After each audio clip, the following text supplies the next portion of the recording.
Good morning, folks. Happy Friday. It is a long weekend for a lot of us, or for a lot of you, I would say. I'm going to work as normal. It is spring break weekend. Hope everybody has some awesome family plans and you're not stuck working the entire weekend. So, see how that goes. Wanted to talk a little bit this week about effort in programming and perceived effort. So a lot of stock programming you're going to see out today, templated programming, has 3, 4, and 5 parts and just an obscene amount of volume for the average person. So what does the average person or the wannabe competitor do? They cherry pick. They pick and choose. I'm going to do the strength, and I'm going to do the sweat metcon part, and I'm going to do this long conditioning piece later. Cool. And they skip the 6 to 8 rounds of accessory work, which is actually the work that would benefit them the most. So, I have a current client. Just started with me a few weeks ago, and we just had a quick catch-up call this week. He's like, I can get all this stuff done in an hour and a half to an hour and 45. I have more time in my day to get things done, but I feel like I'm getting better. I'm like, yeah, bud. No shit. Because the programming he's getting is made for him to focus on his weaknesses, and it's written so he can put all of his effort into the focused training. It's not broken up into so much volume and so much work that he hangs out at 80% effort the entire time just to get through the programming.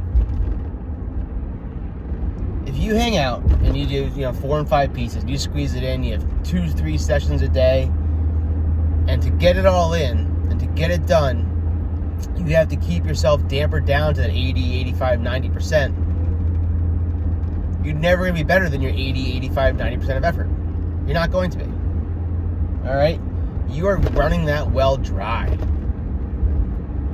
You keep going in with all this volume and all this work, and you're trying, you're draining yourself. Obviously, you're not fueled. You're not resting because you're not a full-time paid athlete that could just work out all day long and sleep and recover and nap and eat and get massages and talk to chiropractors.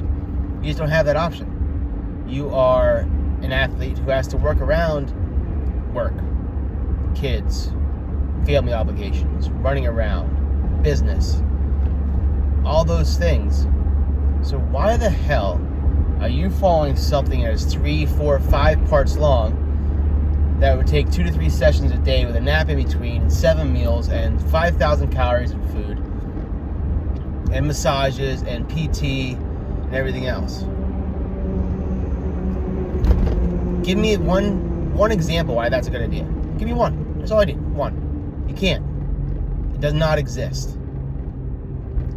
Or you get programming based off of your needs, your weaknesses, and your areas of growth, and you spend an hour to 90 minutes fully focused and intentional on what you're doing. Which do you think you'll get more out of? I mean, common sense will tell you the intentional, focused training. Now, in the world we live in, unfortunately, people have thrown common sense to the wayside and they chase some connection to some bigger name or brand, and they do themselves a major disservice. It's sad, because I think there's a lot of people out there that have some legit potential to be competitive beyond a local level in this sport of fitness. But they get sucked into this hamster wheel of stock programming. Some dude made the games at one point and was awesome, won the games, or some someone won the game, or someone was, tied their name to something. I'm like, oh, so-and-so did this, so I'm going to do it.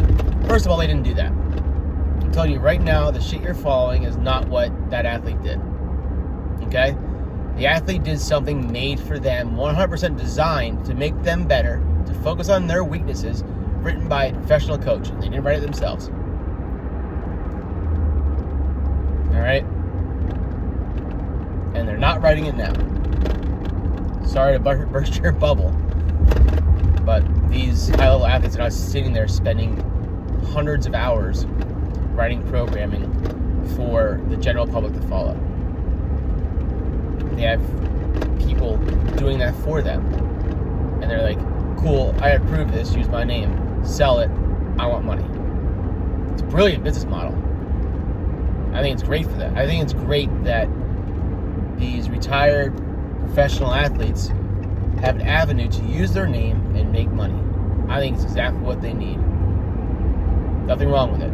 But if you think for 1 second that program's made for you and it's going to make you this elite level athlete, you're wrong. Sorry. You might be a very, very, very gifted athlete, and if you follow programming and you do it right, you're going to do well. Alright?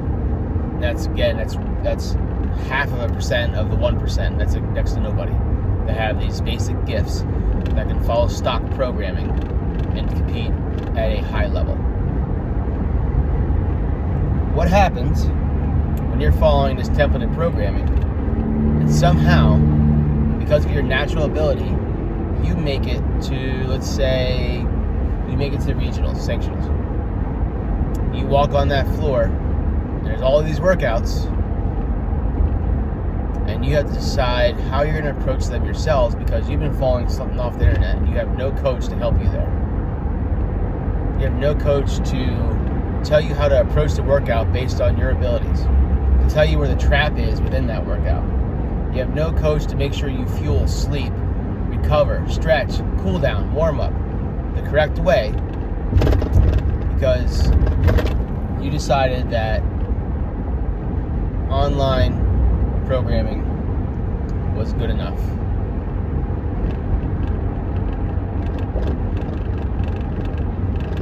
Let that all sink in.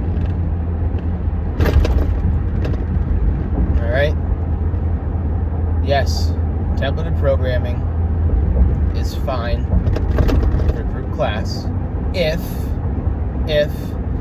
you have a coach that is competent enough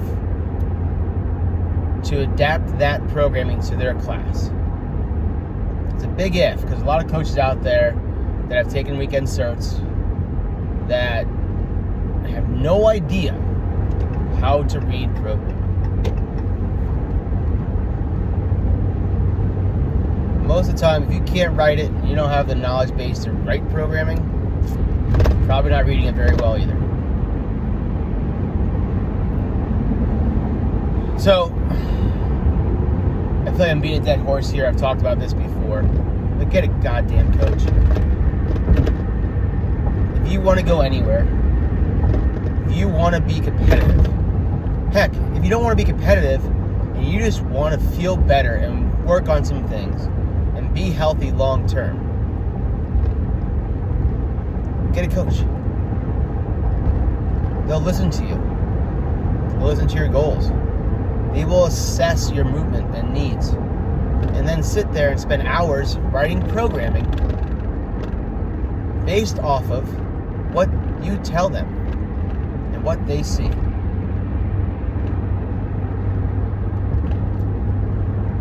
Think about how much further you can go if someone across the table actually cares and you talk to them. Text them anytime you want.